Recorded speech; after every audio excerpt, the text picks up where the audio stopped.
Uma boa noite a todos. Uma alegria muito grande estarmos reunidos aqui nessa casa novamente. Principalmente num dia assim tão chuvoso, né? Mas é importante nós estarmos unidos mais uma vez. O tema que me foi passado para essa noite foi sobre por que sofremos. Olha que interessante, por que sofremos? Inicialmente nós vamos entender o que é esse sofrimento. Acredito que todos nós passamos os nossos pedacinhos. Ninguém nesse salão está isento de ter os seus momentos de sofrimento. E sofrimento nós vamos entender como todos os nossos tormentos, todas as diversidades que nós enfrentamos na vida e que nos causam alguns transtornos, né? Alguns dissabores, algumas preocupações. É tudo isso que nos traz sofrimento. Mas a partir do momento que nós começamos a estudar dentro da doutrina espírita e que nós entendemos que nós habitamos um mundo de expiações e provas, isso não poderia ser diferente. Nós estamos ainda no mundo de expiações e provas e, portanto, estamos sujeitos a estes sofrimentos, a essas diversidades. E isso se deve ao grau de evolução que nós nos encontramos. A partir do momento que nós conseguirmos evoluir, conseguirmos nos aperfeiçoar um pouquinho mais, gradativamente nós deixaremos de estarmos habitando o mundo de expiações e provas e poderemos com certeza habitar mundos melhores, mundos regeneradores. A Terra ela está num processo de transformação para se tornar um mundo de regeneração, mas por enquanto ainda é um planeta de expiações e provas e nós estamos sujeitos a este sofrimento. Evitarmos o sofrimento vai depender de cada um de nós, depende do nosso esforço, do nosso trabalho, do nosso progresso. Nós vamos percebendo na nossa vida, no nosso dia a dia, nós nos confrontamos com diversos irmãos, cada qual com um problema diferente, porque todos nós temos problema. Não existe ninguém neste mundo que tenha uma vida totalmente tranquila, sem problema nenhum, sem dificuldade nenhuma, totalmente feliz. Isso não existe. Nós vamos ter algumas pessoas que têm momentos mais felizes do que outros, mas totalmente felizes não. E nós encontramos algumas pessoas que uns são cegos de nascença, outros acabam tendo algum problema de saúde ou um acidente e perdem a visão, outros que têm problema de deficiência física ou uma deficiência mental, problemas sérios de doença, enfim, dificuldades financeiras, cada qual tem o seu pedacinho. E muitas vezes nós nos confrontamos com esses irmãos e olhamos e pensamos, meu Deus, mas por que tanto sofrimento? Por que alguns têm uma vida tão mais tranquila, tão mais fácil, e outros são obrigados a passar por tantas dificuldades, tantas necessidades? Se nós lembrarmos que Deus é Pai, que Ele é soberanamente justo e bom, e que Ele ama a todos nós de uma forma igual, Deus não tem privilégio por nenhum dos seus filhos, Ele ama a todos nós da mesma forma. Nós sempre dizemos que Deus, a luz do sol brilha para todos, da mesma forma. Então, a partir do momento que não existem os privilégios, por que alguns sofrem tanto? Quando nós começamos a estudar, então, a doutrina espírita, nós começamos, então, a encontrar as explicações através das reencarnações, que é a justiça das aflições. Nós sabemos que nada na nossa vida passa batido. Tudo que nós fazemos, todas as ações, elas têm uma consequência. Sempre vai ter uma consequência. Todas as vezes que nós erramos, que nós nos desviamos do caminho, automaticamente, ali adiante a gente vai colher um pedacinho daquilo que nós plantamos. Então, como nós somos ainda muito imperfeitos e sujeitos a muitos erros, através do processo da reencarnação, nós temos a bênção de, aos poucos, estarmos corrigindo os nossos erros. nos aperfeiçoando, nos melhorando. E é através exatamente dessas provas, das expiações, que aos poucos nós vamos nos retificando, nos aperfeiçoando. E por isso nós passamos por tantas dores, por tantos sofrimentos, não impostos por Deus, mas simplesmente consequência das nossas próprias ações. Eu achei interessante que tem uma historinha que ele diz que um homem chegou num posto de gasolina para abastecer o carro e quando ele chegou ele percebeu que tinha um cachorro deitado, né, sobre um pano perto da bomba. E esse cachorro encolhidinho, ele se mexia para um lado, mexia para o outro, e cada vez que ele se mexia, ele gemia. E aquilo, enquanto o frentista foi abastecendo o carro, ele foi observando aquilo, que aquele cachorro se mexia de um lado, mexia para o outro, e ele gemia, ele grunhia. Aí, até que o rapaz pegou, ficou curioso e perguntou, escuta, esse cachorro está doente? Está com algum problema? Ele falou, não, esse cachorro faz tempo que está aqui no posto. E ele só dorme nesse cantinho. Mas por que ele geme tanto, se ele não está doente? Ele falou, não, é que aqui embaixo, onde a gente coloca um pano, tem uma madeira, e nessa madeira tem um prego. E ele só dorme aqui. Em qualquer outro lugar do posto ele não deita, ele só deita aqui, em cima dessa madeira, onde tem a cobertinha e onde tem o prego.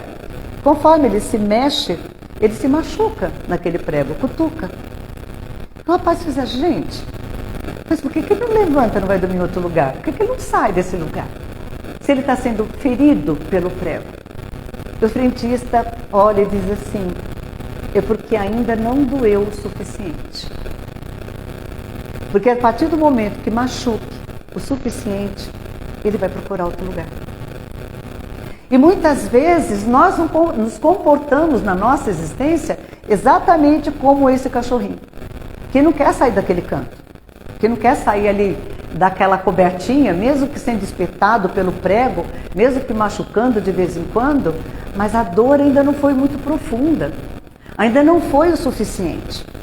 Aí nós insistimos naquele mesmo caminho, com as mesmas atitudes, e nós não nos transformamos, nós não nos reformamos, mesmo sofrendo, gemendo, resmungando, virando de um lado, virando para o outro, nos lamentando, mas nós permanecemos no mesmo lugar. Por quê? Porque a dor ainda não foi suficiente. Nós ainda não conseguimos aprender que não há necessidade de passarmos por aquele sofrimento. Porque eu posso transformar a minha vida, eu posso mudar o meu destino. Quando nós vamos reencarnar, existe todo um projeto reencarnatório, sem a menor sombra de dúvida. De acordo com os erros que eu tenha cometido lá em outras existências, eu terei que passar necessariamente por algumas experiências nessa minha existência, que é uma forma que eu tenho de me redimir das minhas culpas, né? De aprender alguma coisa através dessas experiências e ao mesmo tempo também de me redimir junto com as pessoas que eu tenha feito sofrer. Esse processo reencarnatório, eu fiz esse acordo, eu planejei junto com a equipe espiritual que eu teria aquele tipo de experiência. Só que isso não é uma coisa fatal. Essa coisa do destino absoluto, não, eu tenho que passar por isso porque é destino, isso não existe. Você faz um programa reencarnatório, mas eu tenho livre-arbítrio e eu posso mudar o meu destino. Eu posso transformar esse meu projeto reencarnatório dependendo das minhas atitudes, dependendo do meu comportamento nessa existência. Nós sempre falamos que a melhor encarnação que nós estamos passando é essa. Esta é a minha melhor encarnação. Porque é nessa que eu tenho a grande possibilidade, a grande oportunidade de realmente me transformar através das minhas atitudes. Então, mesmo que eu tenha vindo num projeto reencarnatório, tem uma história que diz também que um homem, ele era um feitor muito perverso na época da escravidão, e que este homem, ele costumava, além de de machucar os escravos, né? E de torturá-los, ele tinha o hábito também de queimar. Colocava muitas vezes na fogueira os seus escravos. E que quando ele desencarnou, tomando conhecimento de tudo que ele havia feito, veio o arrependimento e que ele pede então para poder sentir na própria pele aquilo que ele havia causado nas pessoas. E ele nasce com um projeto reencarnatório em que ele teria que desencarnar vítima de um incêndio, ele morreria queimado. Só que no momento que esse homem reencarnou, ele se transformou. Ele, na realidade, ele veio transformando a vida das pessoas que estavam ao seu redor, acolhendo os aflitos, socorrendo os pobres, acolhendo as crianças. Ele se tornou um homem justo e que trabalhou toda a sua existência pelo bem do próximo. Aconteceu que já bem adiante, quando ele já estava mais idoso, houve realmente um incêndio no qual ele se feriu e ele teve todo o seu braço queimado, mas não morreu.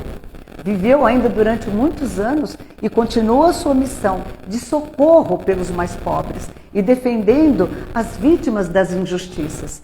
E quando ele já morreu idoso, chegando então na pátria espiritual, ele questiona. Ele fala, deve ter havido algum engano na espiritualidade, porque o meu projeto reencarnatório, eu iria morrer no incêndio. E, no entanto, eu só tive o meu braço queimado. Então, houve um erro. Eles disseram não houve nenhum erro. Porque nós sabemos que a espiritualidade não erra. Deus não erra jamais. Mas eles disseram, você se transformou. Você acabou compensando toda a sua existência aqueles erros que você havia praticado antes. Quem você pensa que eram aquelas crianças que você acolheu, que você adotou como sendo filhos próprios? Quem que você pensa que eram aquelas pessoas que você socorreu na rua e que você muitas e muitas vezes usou do seu próprio dinheiro para contratar advogados para defendê-los junto à justiça dos homens, por acreditar na inocência daqueles homens? Quem que você pensa que era todas aquelas pessoas que você procurou alimentar nas ruas, que você vestiu, que você levou cobertas, que você deu abrigo durante toda a sua existência? Eram exatamente as suas vítimas do passado, que de alguma forma você nessa existência, você procurou se redimir junto a eles. Você resgatou o seu débito.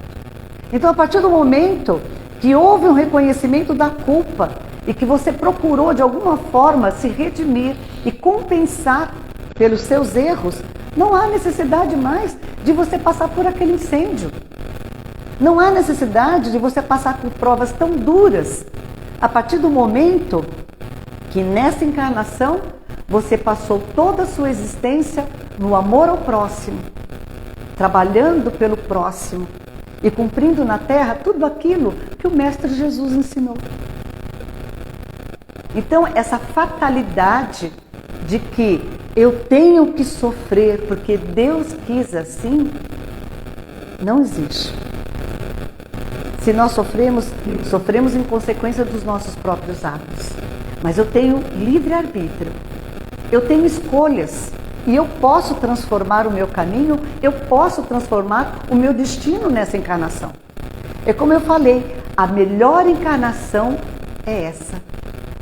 Porque através dessa encarnação, aproveitando cada oportunidade que eu tenho, é que eu farei dessa minha encarnação menos pesada, menos sofrida, e estarei programando também a minha próxima encarnação para que ela seja ainda mais feliz.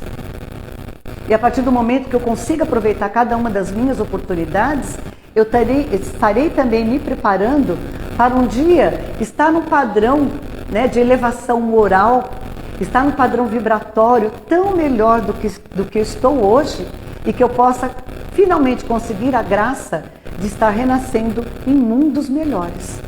Não mais no mundo de expiações e provas. Porque se eu estou aqui, é porque eu mereço estar. O Chico dizia, né? Nascestes na casa que precisava. Nascestes no seio familiar onde precisavas nascer. Deus não erra. E nunca é por acaso. Então eu tenho todas as oportunidades de transformar, como aquela história do cachorro.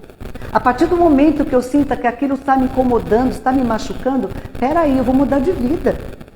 Eu vou mudar de lugar, eu vou mudar de atitudes, porque eu não quero mais sofrer. E eu posso fazer isso, eu devo fazer isso.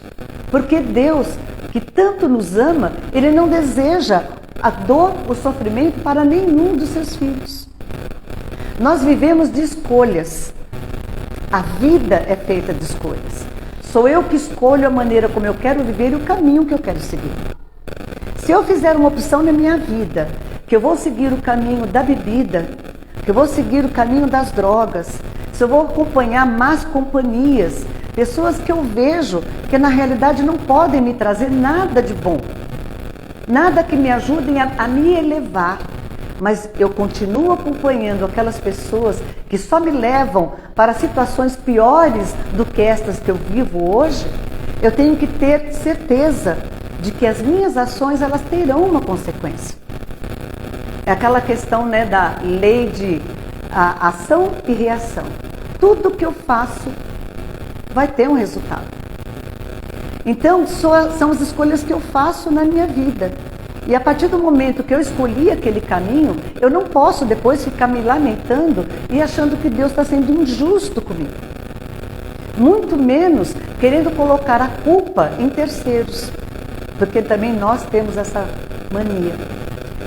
Quando começa a apertar a dor, nós sempre tentamos encontrar um culpado. Esse culpado nunca somos nós. O culpado é sempre, né, o vizinho, o patrão, o marido, a mulher, os filhos, o amigo. O culpado está sempre externo, nunca somos nós. Eu falo também que na Casa Espírita é interessante, quando nós estamos fazendo a palestra, de vez em quando as pessoas vêm conversar com a gente no final da palestra, dizer, nossa, mas que tema maravilhoso, amei a sua palestra, mas olha, meu marido tinha que estar aqui para ouvir, porque a palestra foi para ele. Ou minha amiga, ou minha vizinha, tinha que estar aqui, porque tudo que você falou era para tal pessoa. Será que o que nós estamos falando na palestra não é para nós? O Chico não dizia que nós estamos exatamente no lugar onde nós devemos estar? Então, se nós estamos no lugar onde nós devemos estar, isso significa que todo o Evangelho, toda a lição que nos são passadas através das palestras, elas são para nós também. Eu digo mais, cada uma das palavras ditas na palestra, no Evangelho, ela é direcionada primeiramente a quem expõe. Porque o ouvido que está mais próximo da boca somos nossos. Então, tudo aquilo que nós estamos falando, transmitindo através da palestra, através do Evangelho do Cristo, primeiramente ele serve para cada um de nós.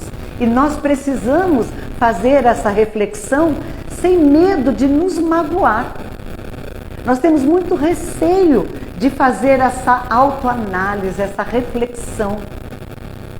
E de podermos dizer abertamente que eu tenho esse defeito. Nossa, eu falhei nisso. Infelizmente, eu sou imperfeita nesse ponto. Eu ainda preciso me corrigir nesse determinado ponto. Nós temos vergonha de confessar as nossas fraquezas. Mas quem de nós já se encontra perfeito? Quem de nós não tem estas mesmas fraquezas? Então, nós não podemos mais ter esse receio de reconhecer os nossos erros, as nossas imperfeições, mesmo que diante das pessoas, e dizer, eu errei sim, me desculpa, infelizmente eu ainda não consegui superar isso, eu ainda não consegui vencer este mau hábito. Nós precisamos ter essa humildade de reconhecermos os nossos limites. Porque a partir do momento que nós reconhecemos os nossos limites, os nossos erros, as nossas falhas, nós estamos prontos para tentarmos começar a seguir o caminho da transformação moral, da reforma íntima. E quando eu começo esse processo de transformação, de reforma íntima, por mais que ele me doa, porque a reforma íntima, a transformação moral é um processo doloroso, sem a menor sombra de dúvida. Porque é muito difícil nós nos olharmos no espelho e reconhecermos os nossos defeitos, as nossas fraquezas. Então a reforma íntima é um processo doloroso? É, mas ele é necessário, porque somente dessa forma é que eu estarei aos poucos me preparando para deixar de sofrer. No livro dos Espíritos, no capítulo onde fala sobre as leis morais, eles sempre falam que o homem, ele só entra em sofrimento no momento em que ele começa a se desviar dessas leis morais e dessas leis divinas de Deus, do nosso Pai, do nosso Criador. Quando nós nos desviamos dessas leis divinas, dessas leis naturais, o homem começa a sofrer. E a única maneira de evitarmos o sofrimento é reconhecendo os nossos erros e tentando trilhar por esses caminhos retos das leis divinas, das leis morais, reconhecendo os nossos erros sempre. Achei interessante também quando ele diz assim: a doença muitas vezes é o próprio remédio. Alguém assistiu aquele filme que estava passando agora do Zé Arigó? Esse filme, achei lindo o filme do Zé Arigó. Eu recomendo muito que se assistam. Para quem não conhece a história do Arigó, é importante reconhecer, e quem já conhece também, é importante assistir. Eles foram muito felizes nesse filme. E tem um determinado ponto onde ele fala exatamente isso, que Arigó não curou a todos. Da mesma forma que o Cristo não curou a todos. Por que Jesus não curou a todos? Ele teria condição de curar a todos que o procurassem. Jesus tinha este poder. Mas por que ele não curou a todos? E no filme do Arigó ele diz, é que muitas vezes a doença é o próprio remédio. Para essa conscientização do quanto nós ainda somos imperfeitos e do quanto eu preciso me melhorar, para que eu tenha realmente essa conscientização, eu preciso muitas vezes tomar aquele remédio amargo, que não vai ter efeito nenhum, e passar novamente pela dor, arrastar comigo muitas vezes aquela enfermidade durante toda essa existência, porque exatamente aquela dor é que é o meu remédio. Porque no momento que eu ficar curada daquela dor, talvez eu venha recair nos mesmos erros de que eu sempre caí. O sofrimento não é uma regra geral. Eu não preciso me conformar em ser infeliz. Essa história que muitas pessoas têm de dizer, fazer o que Deus quer assim. Esse conformismo é um pouco de comodismo. E que nós precisamos lutar contra esse comodismo. Não é que Deus quis assim. Eu me coloquei naquele lugar para passar por aquela situação, mas eu devo procurar uma melhora. Eu devo procurar um outro caminho que não o do sofrimento. Eu posso fazer a opção de aprender pelo amor e não apenas pela dor. Nós nos acomodamos em aprender pela dor. É mais do que hora de nós virarmos esse jogo, transformarmos a nossa vida e começarmos a aprender pelo amor e não mais pela dor. Só finalizando, que acho que já deu tempo, né? Finalizando, não? Voltando novamente no Chico, eu sempre digo que o Chico tem grandes exemplos. O nosso mestre, o nosso guia é Jesus. É aquele modelo que todo ser, se um dia quiser chegar à perfeição mais rapidamente, todos nós temos que ter Jesus como nosso modelo e guia. Mas nós somos ainda muito pequenos ainda diante do Cristo. Nós estamos ainda engatinhando nesse processo de transformação moral. Então nós precisamos muitas vezes utilizarmos como exemplo alguém mais próximo de nós. Que nós tenhamos uma referência mais próxima. E eu gosto muito de pegar o Chico como uma referência. Porque ele é esse nosso contemporâneo. Mesmo aquele que não conseguiu estar presente, próximo do Chico, mas sempre teve notícias do Chico através dos livros, de vários vídeos, né? Outras palestras que a gente ouve. Então eu sempre gosto de pegar. E o Chico contava uma história exatamente sobre a questão do sofrimento, que ele é o próprio remédio, quando ele dizia a história de uma criança, de uns pais que procuraram o Chico em Uberaba, desesperados, porque o filho deles, a criança nasceu cega, muda, e nasceu sem as duas pernas. E os pais estavam desesperados porque eles procuraram o Chico, porque a criança acabou desenvolvendo uma doença, uma patologia, onde os médicos falaram que a única maneira de salvar aquela criança seria de amputar também os dois braços. E os pais estavam desesperados. E a mãe pergunta então ao Chico: o que o Espiritismo tem a me dizer sobre isso? Como é que você justifica uma criança, um inocente, ter que passar por tanto sofrimento? Porque ele é uma criança, ele é inocente. Como é que pode passar por uma injustiça tamanha? Qual é a mãe que não pensaria assim? Todos nós, né? E Emmanuel então se coloca ao lado do Chico e diz, explica para ela. Explica para essa mãe que na realidade essa criança, ela não está sendo punida, ela não está sendo castigada.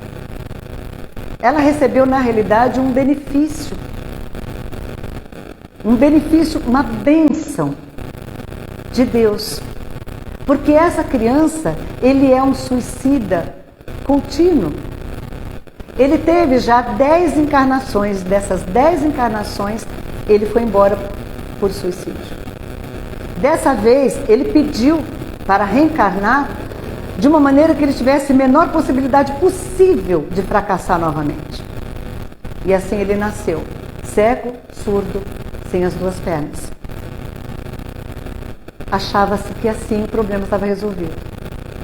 No entanto, os espíritos afirmam que essa criança, arrastando-se, apoiando nos bracinhos, ele ainda procurava um meio de tentar atirar-se no primeiro riacho ou penhasco que se encontrasse pela sua frente, numa tentativa ainda de fugir da encarnação através do suicídio. Então, muitas pessoas que nós encontramos num sofrimento absoluto e que nós pensamos, não é justo. Por que Deus está punindo tão severamente? Por que Deus não cura? Por que Deus não consegue fazer um milagre? É porque o verdadeiro milagre já foi operado. Aquele era o verdadeiro remédio. Cada um vai passar exatamente por aquilo que necessita passar. Mas isso é a justiça divina. E essa justiça que todos nós clamamos a Deus. Porque muitas vezes alguns dizem, eu não pedi para nascer. Você não pediu, você implorou para nascer. Então que o nosso Mestre Jesus possa continuar sendo o nosso grande modelo e guia, nos inspirando, nos conduzindo nessa encarnação, que nós possamos aprender com amor e não mais com a dor, eliminando todo o sofrimento à medida em que nós evoluímos, que nós nos aperfeiçoamos através da reforma íntima. Fiquem com Deus.